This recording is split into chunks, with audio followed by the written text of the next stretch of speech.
ఓం సమర్థ సద్గురు శ్రీ సాయినాథాయ నమః. పరమ పూజ్య శ్రీ ఏకనాథ్ మహారాజ్ దివ్య చరిత్ర అధ్యాయం 3. ఓం శ్రీపాద శరణం మమ.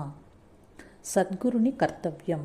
గురుసేవ ఈ ప్రపంచములోని భాగ్యములన్నింటికన్నా మించిన భాగ్యము అని శివుడు పార్వతీదేవికి వివరిస్తారు. అటువంటి భాగ్యము ఎన్నో జన్మల పుణ్య ఫలితంగా మాత్రమే జీవునికి లభిస్తుందని శ్రీ గురుగీతలో చెప్పి సేవించవలసిన గురువు యొక్క లక్షణాలను కూడా చక్కగా వివరించారు. నిగూఢ మనస్కుడు, దృఢత్వము కలిగిన వాడు, నిత్య సంతృప్తుడు, మహామౌని, పరబ్రహ్మ ఎందే లయింపచేసిన చిత్తము గలవాడు, మహాసంకల్ప నిరతుడై ఉండవలేను. అంతేకాదు పార్వతి శ్లోకం: చాతుర్యవాన్ వివేకి చాధ్యాత్మ జ్ఞానవాన్ శుచి మానసం నిర్మలం యస్య గురుత్వం తస్య శోభతే. గురుగీతలో 2వ శ్లోకం: గురువో నిర్మలాః శాంతాః సాధవో మితభాషిణః కామక్రోధ వినిర్ముఖాః సదాచార జితేంద్రియాః. ద్వైతాద్వైతముల వివరములను విడమరిచి బోధించగల సామర్థ్యమును, చతురతను కలిగి ఉండవలెను. అపారమగు వివేకము, జాగరూకత కలిగిన వాడై ఉండవలేను. పూర్ణ జ్ఞాని అయి ఉండవలేను. మరియు శుచిమంతుడై ఉండవలేను. ఇక్కడ శుచి అనే పదానికి స్నానం చేయటం, మడి కట్టుకోవటం, ఎవరిని తాకుండా ఉండటం అని భావించరాదు. శుచి అని అగ్నిదేవునికి పేరున్నది. సద్గురువును అగ్నితో పోల్చుకొనుట ఇక్కడ భావ్యం. ఏలనగా అగ్ని తన వద్దకు వచ్చిన కట్టెను దహించినప్పుడు దాని వంకరలన్నీయూ పోయి అది అగ్నిగా మారును. ఆ కట్టె యొక్క పూర్వ రూపమును, నామమును కోల్పోవును. దాన్ని అట్లు మార్చగల శక్తి అగ్నికి మాత్రమే కలదు.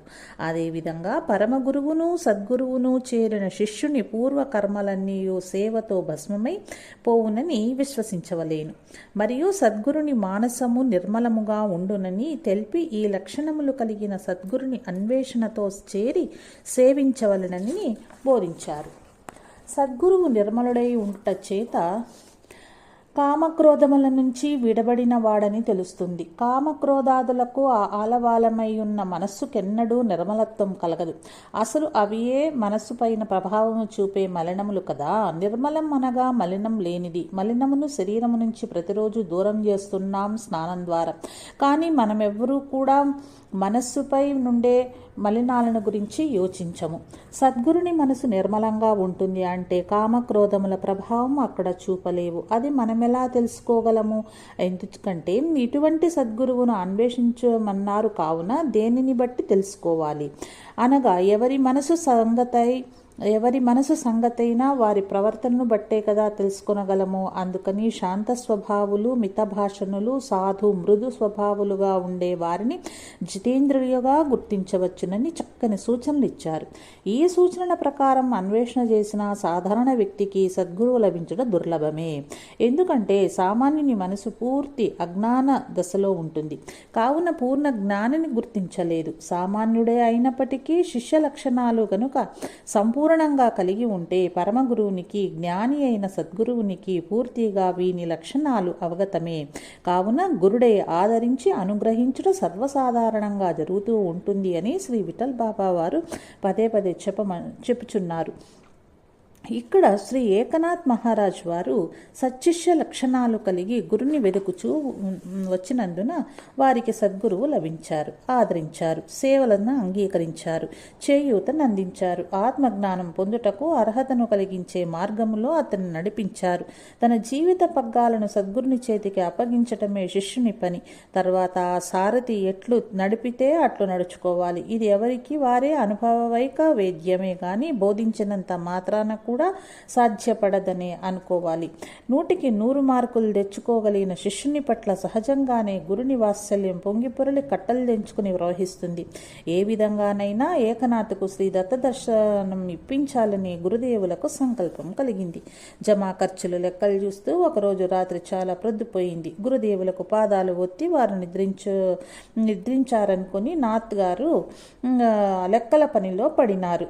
సమయం తెలియలేదు. పంతిచి మధ్య మధ్యరాత్రిలో లేచినప్పుడు చూస్తే నాథ్ గారు పడక పైన లేరు.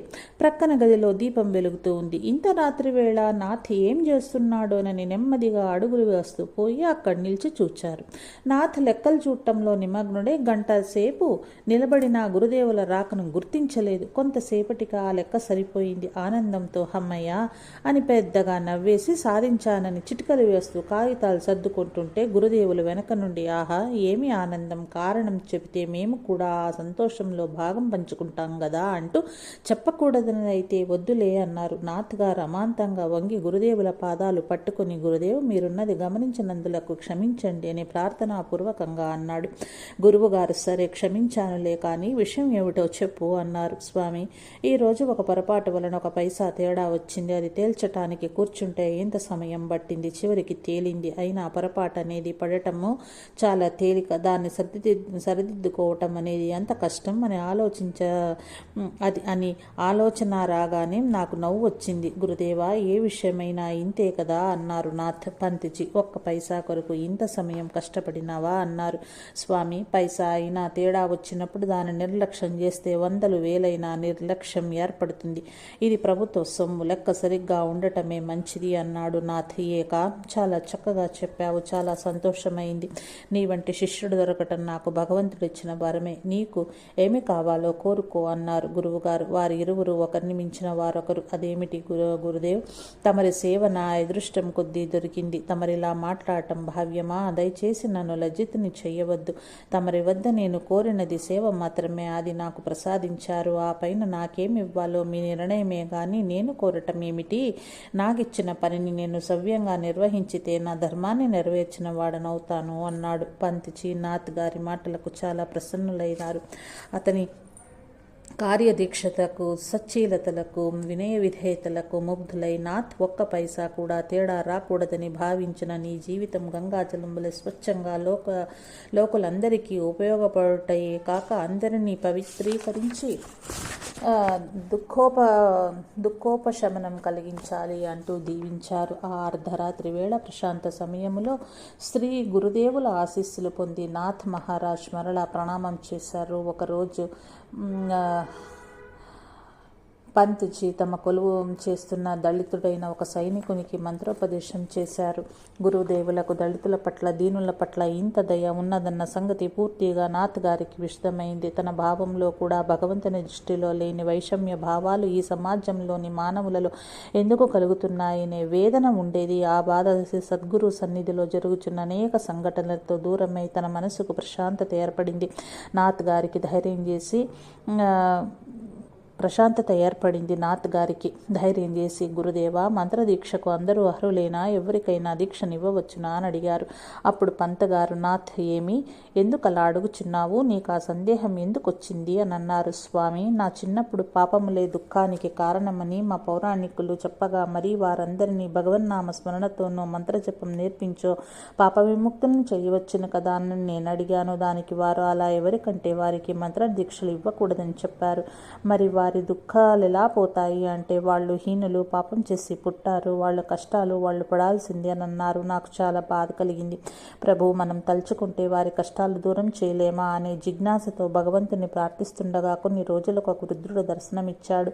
ఆయన మా ఊరి వాడు కాదు. నేనేమి చెప్పకుండానే నన్ను పలకరించి నా విచారాన్ని గురించి ప్రశ్నించాడు. అన్నీ తెలుసుకుని బాబు నీవు గురుసేవతో పునీతమైతే భగవత్ ప్రాప్తి కలుగుతుంది. భగవత్ కృప కలిగిన తర్వాత నీ యొక్క ధ్యేయం నెరవేరుతుంది అన్నారు. భగవత్ ప్రాప్తి కలిగించిన గల సద్గురువు ఎక్కడ ఉన్నారో దారి చూపగల రాయిని ఆయనను అర్థించగా దేవగిరి దుర్గంలో అధిపతిగా ఉండే ఆయనను నీవు వెళ్ళి ఆశ్రయించి సేవించమని నన్ను ప్రోత్సహించి పంపినారు. ప్రభు మీ సన్నిధానంలో మీలోని సమదృష్టి నన్ను ఆకట్టుకున్నది. నేను ఊహించిన సమత మీలో దర్శించగలిగాను. ధన్యుడను అని పంతిజీ పాదాలకు నమస్కరించాడు.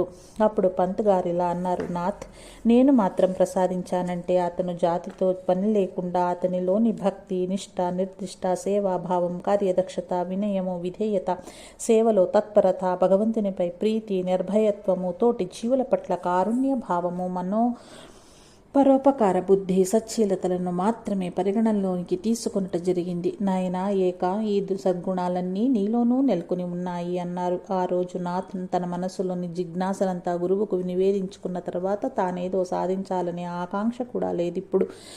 తనకు కావలసింది సమయం వచ్చినప్పుడు గురుదేవులే అనుగ్రహిస్తారు. మార్జాల కిషోర న్యాయంగా తానుంటే ఇతర సంరక్షణంతా వారే చూచుకుంటారు అని నిశ్చింతంగా ఉన్నాడు. మర్నాటి నుండి సేవా కార్యక్రమాలే కాకుండా సాయంకాలం షికారు, దాని తర్వాత గ్రంథపఠన సమయంలో కూడా తన ప్రక్కనే నాథ్ని కూర్చోబెట్టుకునేవారు. పంత్జీ తమ ధోరణిలో భాగవతము, రామాయణము, గీత, భారతము పఠించే విధానము నాథ్కు నేర్పిస్తూ వానిలో నిక్షిప్తంగా ఉన్న ధర్మ సూక్ష్మాలను మధ్య మధ్యన వివరించేవారు. నాథ్కు పూర్వం పౌరాణికుల వద్ద తాతగారితో పాటుగా విన్నప్పుడు కలిగిన భావాలకు ఇప్పుడు గురుదేవుల విచారణలో స్ఫురిస్తున్న భావాలకు ఎక్కడా పొంతనయే లేదనిపిస్తుంది. గురు శిష్యులు ఇరువురు పఠనానికి, సత్సంగానికి కూర్చుంటే ఆకలి, నిద్ర, ధ్యాస ఏదీ లేకుండేది. రాజకార్యాలన్నీ చక్కబెట్టుకున్న తర్వాతే వీరు సత్సంగానికి ప్రారంభించుకునేవారు. కావున వీరిని కదిలించేవారెవ్వరూ లేరు. రాత్రి సమయాలలో ఒక్కొక్కసారి భోజన సమయం దాటిపోతే గురువుగారు భోజనం వద్దుగాని కొన్ని పాలు మాత్రం తీసుకుని త్రాగి పడుకుంటాననేవారు.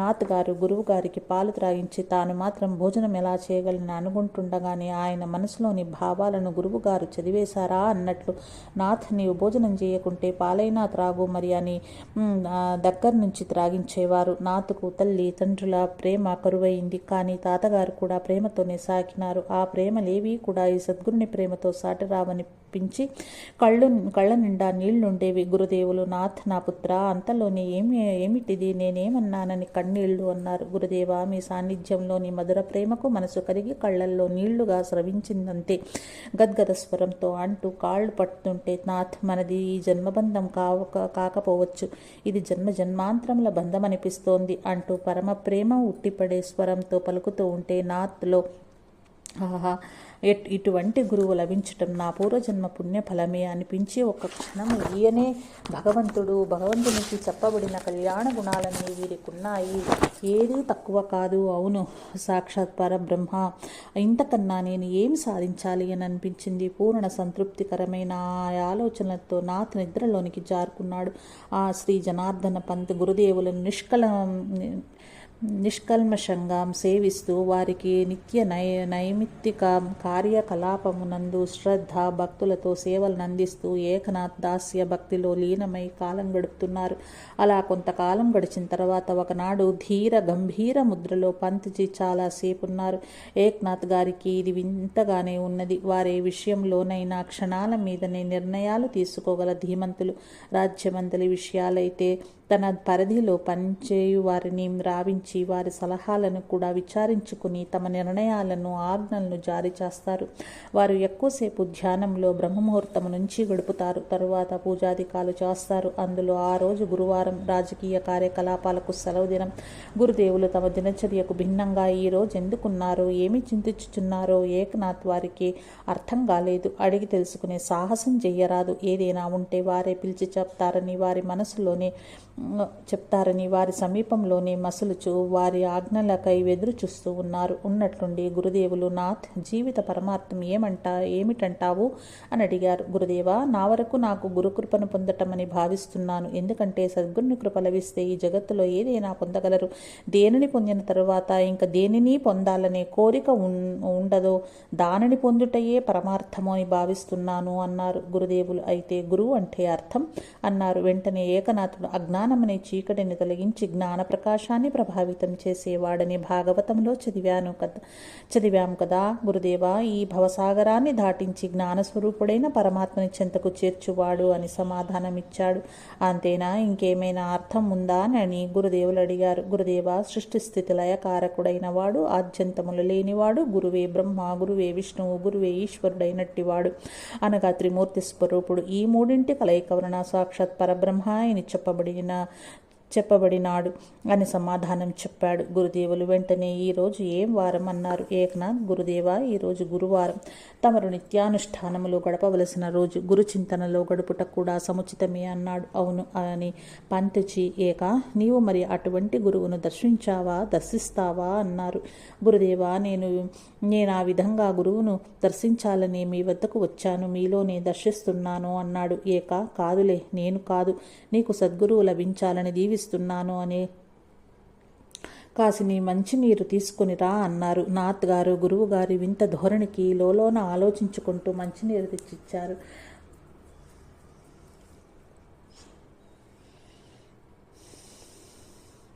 మంచినీరు త్రాగి, ఈరోజు నా కార్యక్రమాలన్నీ వాయిదా వేసుకుంటాను, పర్వాలేదు, ఇద్దరం అలా కొండపైన వెళ్ళి షికారు చేసి వద్దాం, సరేనా అన్నారు.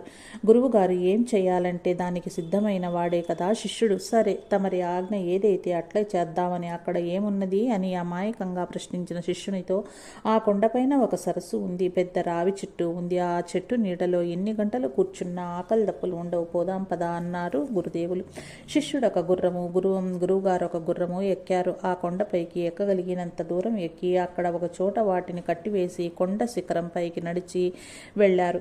ముందు గురుదేవులు, వెనక శిష్యుడు నడుస్తుండగా గురుదేవులు, చూసావా ఎంత ఆనందంగా ఉందో ఇక్కడ అని వెళ్ళి ఆ చెట్టు క్రింద కూర్చున్నారు. ఆ ప్రకృతి సౌందర్యాన్ని, ప్రశాంత వాతావరణాన్ని పరవశించి ఆస్వాదిస్తున్నారు. కానీ మాటిమాటికి చుట్టూ కలయి చూస్తున్నారు. గురుదేవులు అలా చూస్తూనే, దేవుడు ఎక్కడ ఉన్నాడంటావు అని ప్రశ్నించారు.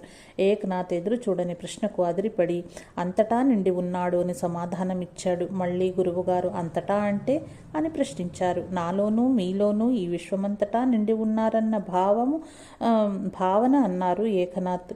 గురువుగారు, ఓహో అలాగా, అయితే నీకు దైవదర్శనం అయిందన్నమాట అన్నారు. అనగానే ఏకనాథ్ గారు తొట్రపాటు పడి, నా దైవం తమరే గురుదేవా అన్నారు. మరైతే ఇప్పుడు విశ్వమంతా అన్నావు, మళ్ళీ నాలోనే ప్రత్యేకించి అంటున్నావు. అలాంటప్పుడు నాలో ఉన్న దైవం నీలో కూడా ఉన్నాడుగా. ఇది నీకు అనుభవం వల్ల తెలిసిన సమాధానమా, లేక శాస్త్రజ్ఞానం వలన కలిగిన భావమా అంటూ ప్రశ్నలు వేస్తూనే ఉన్నారు. సాలోచనగా ఏకనాథ్, గురుదేవా, శాస్త్రజ్ఞానమే ఇది, శాస్త్రాన్ని విశ్వసించాలి కదా. శ్రీమద్ భగవద్గీతలో భగవానుడు ఇలాగన్నాడు కదా. శ్లోకం: విద్యా వినయ సంపన్నే బ్రాహ్మణే గవిహిస్తని శృణి చైనస్వపాకే చ పండితాహ సమదర్శినః అని చెప్పిన దానిని బట్టి దైవం అన్ని జీవరాశుల యందు ఉన్నట్లు రూఢి అగుచున్నది అని సమాధానం చెప్పుచుండగా గురుదేవులు లేచి కొంత దూరం వస్తున్న ఒక వ్యక్తి కేసి చూస్తూ అటుగా వెళ్ళారు. శ్రీ దత్తుని అనుగ్రహము. ఆయన ఒక మ్లేచ్చుడు, ఫకీరు, బట్టలు మాసి ఉన్నాయి, చంకలో జోలే, ఆయన చేతిలో భిక్షపాత్ర ఉంది. ఆయన వెంట ఒక ఆడకుక్క, దానికి 4 పిల్లలు ఉన్నాయి. గురువుగారైతే లేచి ఆయనకెదురు వెళ్లారు. కానీ ఏకనాథుడు పిలవలేదు కాబట్టి వెళ్ళవచ్చునో లేదో. గురుదేవుల ఆజ్ఞ లేకుండా వారి ఆలోచనలు తాను వినరాదు కదా అని అలాగే చెట్టు కింద నిలబడి చూస్తూ ఉన్నాడు. సరాసరి వెళ్ళి గురువుగారు ఆ ఫకీరు పాదాలకు నమస్కరించారు. ఫకీరు ఆయనను లేపి ఆలింగనం చేసుకున్నారు. దూరాన్ని నుంచి చూస్తున్న ఏకనాథ్ గారికి ఓడలు గగరుపడిచింది. ఎందుకంటే పంతిజీ ఎల్లప్పుడూ మల్లెపూల వంటి తెల్లని వస్త్రాలు ధరిస్తారు. పరిశుభ్రత పాటించటంలో ఆయనకాయనే సాటి. ఆ ఫకీరు చూడబోతే మాసిన బట్టలతో చాలా అసహ్యంగా ఉన్నాడు. అందుకనే ఏకనాథ్కు జుగుప్స కలిగింది.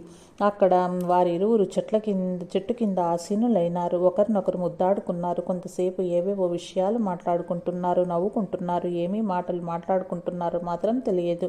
కొంచెం సేపటి తర్వాత ఆ ఫకీరు తన భిక్షాపాత్రను పంతి చేతికి ఇచ్చారు. ఆయన ఆ కుక్క వద్దకు పోయి పాలు పిండుకొచ్చారు. ఈ పని వారు చేయటం ఏకనాథునికి ఎంతో అసహ్యం కలిగించింది. అబ్బో, ఇంకా ఏం చేస్తారోననుకుని తదేకంగా చూస్తూ ఉన్నాడు. ఇంతలో ఫకీరు తన జోలెలో నుంచి ఎండిపోయిన రొట్టెలు తీసి తుంపి ఆ పాలల్లో వేశాడు. అది కొంచెం నానబెట్టిన తర్వాత ఆయన తినటం ప్రారంభించాడు. చూస్తూ ఉంటే పంతిజీ కూడా అందులో నుండి తీసుకుని తింటున్నారు. ఏవేవో చలోక్తులు మాట్లాడుకుంటున్నారు, నవ్వుకుంటున్నారు. పరిశుభ్రతకు ఎంతో ప్రాధాన్యం ఇచ్చే పంతిజీ ఈరోజు అందుకు పూర్తిగా విరుద్ధంగా ప్రవర్తించటంలో గల కారణం ఏమై ఉంటుంది అని ఏకనాథ్ యోచిస్తున్నాడు. ఇద్దరు పూర్తిగా విరుద్ధ మతము, విరుద్ధ వేషము కలిగి ఉండి అభిప్రాయాలలో ఏకత్వం కలిగి ఉండుట ఎలా సాధ్యమో, అంతేకాదు కౌగలించుకునుట, నవ్వుకునుట, ఎంగిల్ తినటంలో కల విశేషము చిక్కటం లేదు. ఆ తినటం కూడా కుక్కపాలలో ఎండు రొట్టెలు, ఇదేమి విచిత్రమో, మహాత్ముల లీలలు అనూహ్యములు అనుకుంటూ తనలో తాను విస్తుపోయి చూస్తూ ఉన్నాడు. కొంతసేపటికి పంతిజీ గొంతు వినిపించింది. నాథ్, ఒక్కసారి ఇటురా అని పిలిచారు. అప్పటిదాకా గురువాజ్ఞ లేనందున అచ్చటికి రాలేదు. ఎప్పుడైతే గురుదేవులు పిలిచారో గురుదేవు వస్తున్నా అంటూ గబగబా వచ్చాడు. ఆ ఫకీరు ఇంకా భిక్షాపాత్రలోని పదార్థాన్ని చివరి కంటా తీసుకుని నాకుతున్నాడు. వేళ్లు కూడా నాకుతుంటే నాథ్కు జుగుప్స పెరిగిపోతున్నది. అయినా సహించుకుని అలాగే నిలబడ్డాడు. ఆ భిక్షాపాత్రను నాథ్ చేతికిస్తూ, ఈ పాత్రను శుభ్రంగా కడిగి తీసుకుని రా అన్నారు ఫకీరు.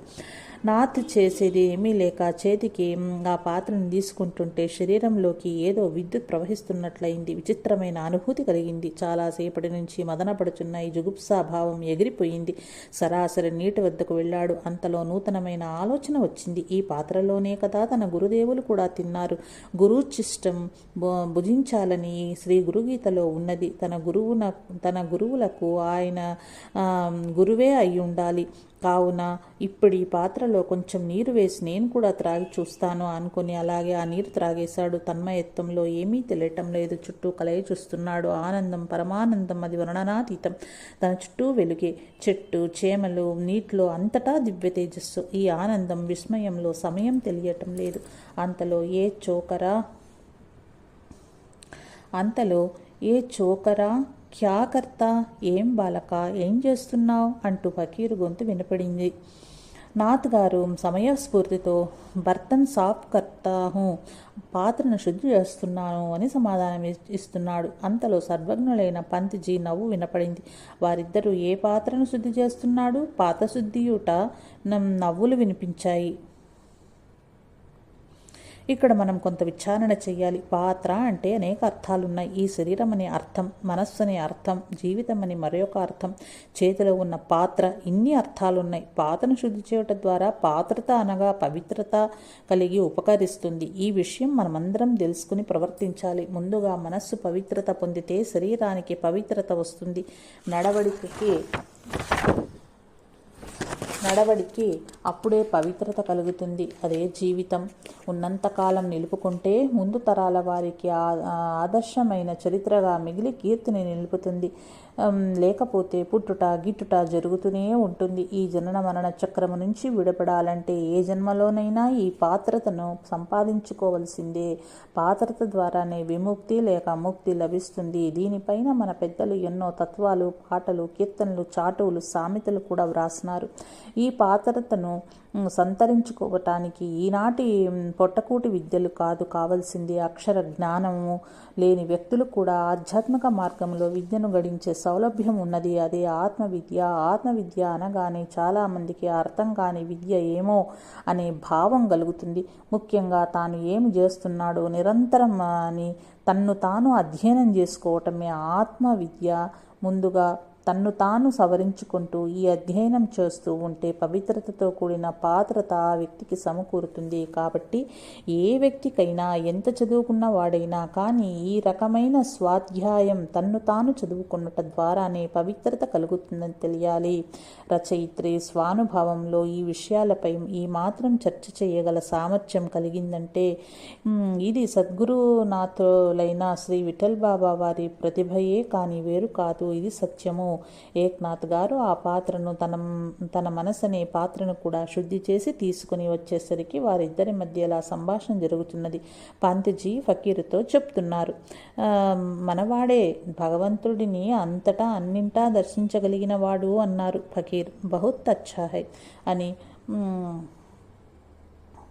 ఉసే ముచ్చే దేదో, వాడిని నాకిచ్చేయి అన్నారు. పంత్జీ తప్పకుండా జరూర్ అంటున్నారు. అంతలో ఏక్నాథ్ దగ్గరగా వచ్చాడు. వచ్చి చూస్తే ఫకీర్ స్థానంలో శ్రీ దత్తాత్రేయ యోగి నిలబడి ఉన్నారు. వెనుక గోవు 4 కుక్కలు దర్శనమిచ్చాయి. అవే అంతకు ముందు కుక్క పిల్లల వలె దర్శనమిచ్చినవి. ఏక్నాథ్ గారు వెంటనే వారి పాదాలంటి నమస్కరించాడు. లేపి శ్రీ దత్తస్వామిని ఆలింగనం చేసుకున్నారు. ఆ ఆనందం వర్ణనాతీతం. తల్లి, తండ్రులు, తాత, గురువుల ప్రేమను మించింది ఆయన అనుభూతి. పంత్, ఈ బాలకుని నీవు ఇంకా సానబెట్టు, తర్వాత నాకు అప్పగించు, నీ వద్దనే ఉంచి బాగా మెరుగుపెట్టు. ఆ వెలుగులో లోకంలోని అజ్ఞానమనే అంధకారం మొత్తం లీనమై అందరూ వెలుగులోనే జీవించాలి. దీనజనులందరినీ ఉద్ధరించి అనాథలకు నాథుడవ్వాలి అని ఈ ఏకనాథుడు అని శ్రీ దత్తాత్రేయ స్వామి ఆదేశించారు. గురు శిష్యులు ఇరువురు దత్తాస్వామి పాదాలకు సాష్టాంగ నమస్కారం చేశారు. అంతే, స్వామి అదృశ్యమైనారు. నాథ్, చూసావా స్వామి ఎంత ప్రేమస్వరూపుడో అన్నారు పంత్జీ. ఏక్నాథ్ వెంటనే అవును గురుదేవా, ఆయన సన్నిధిలో దివ్యత్వం అనిర్వచనీయంగా అనిపిస్తుంది అన్నాడు. పంత్జీ, నాథ్ ఇప్పుడు చెప్పు, గురు బ్రహ్మ గురు విష్ణు అన్నారు. నాథ్ గారు కూడా గురు బ్రహ్మ గురు విష్ణు అంటుండగానే గొంతు గద్గదం కాగా తర్వాతి పదాలు బయటికి రాకపోగా కళ్ళ వెంట ఆనంద బాష్పాలు ధారగా వర్షించాయి. ఇదయ్యా సద్గురు దర్శనం, దైవ దర్శనం అంటే అన్నారు పంత్జీ. ఈ పరమ గురుదర్శన భాగ్యం నాకు మీ ద్వారానే జరిగింది కాబట్టి మీరే నా ప్రథమ దైవము అని గురువుకు నమస్కరించాడు ఏక్నాథ్. రామకృష్ణ హరి జై జై, పాండురంగ హరి జై జై.